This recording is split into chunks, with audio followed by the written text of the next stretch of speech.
আজি লৈ আমি এখন নতুন গাড়ী নিম তো বলক ভিডিঅ'টো প্ৰথমৰ পৰা আৰম্ভ পোনপ্ৰথমে ৰাতিপুৱা এনেকৈ মই শুই উঠি যাবলৈ ওলালোঁ এতিয়া পথাৰলৈ তো কিয়নো কৈ আছোঁ আপোনালোকক আগলৈ তো ধুনীয়াকৈ ইয়াত আহি পালোঁ মই এতিয়া পথাৰত আপোনালোকে চাব পাৰে পথাৰত কাম চলি আছে তো মানুহো লাগি আছে তো ধুনীয়াকৈ ময়ো নামি গ'লোঁ এতিয়া পথাৰত তো যিহেতু ৰোৱনী লাগিছে মই অলপমান নি দিলোঁ কঠীয়া তো চাব পাৰে আপোনালোকে মই লৈ যাই আছোঁ এতিয়া কঠীয়া তো কঠীয়া চঠীয়া নি কেনে মোৰ আছিল বেলেগ কাম মানে চাফা কৰা তো চাফা তাফা কৰি মই লৈ আহিলোঁ ঘৰৰ পৰা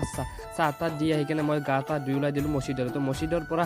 নামাজটো পঢ়ি ধুনীয়াকৈ ওলাই দিলোঁ এখন গাড়ী আনিলোঁ আপোনালোকে আগৰ মিনি ব্লগততো গমেই পাইছে তো ধুনীয়াকৈ এতিয়া আমি যাইছোঁ আপোনালোকৰ পৰিৱেশটো চবতে কি ধুনীয়া এটা পৰিৱেশ ফাইনেলি আমি আহি পালোঁ এতিয়া ডিলাৰৰ গাড়ীৰ কাম চলি আছে তো ধুনীয়াকৈ আমাৰ গাড়ীও হৈ গ'ল ফিক্স গাড়ী হৈছে এখন এল্টো 800 তো ধুনীয়াকৈ গাড়ীৰ অনাৰক দি দিলে সম্বোধন তাৰ ফটো চটো দুটামান উঠালে তাৰপাছত আমি আহিলোঁ এতিয়া অলপ টেষ্ট ড্ৰাইভ দিবলৈ তো টেষ্ট ড্ৰাইভ দি কিনে আমি ভৰাই ল'লোঁ অলপমান তেল যিহেতু তেল লাগিব তো ধুনীয়াকৈ এতিয়া যাই আছোঁ আমি ঘৰলৈ তো তাৰপাছত এনেকৈ লৈ যিহেতু নতুন গাড়ীটো মিঠাই ল'লোঁ তো মিঠাই চিঠাই লৈ এতিয়া আমি যাব ল'লোঁ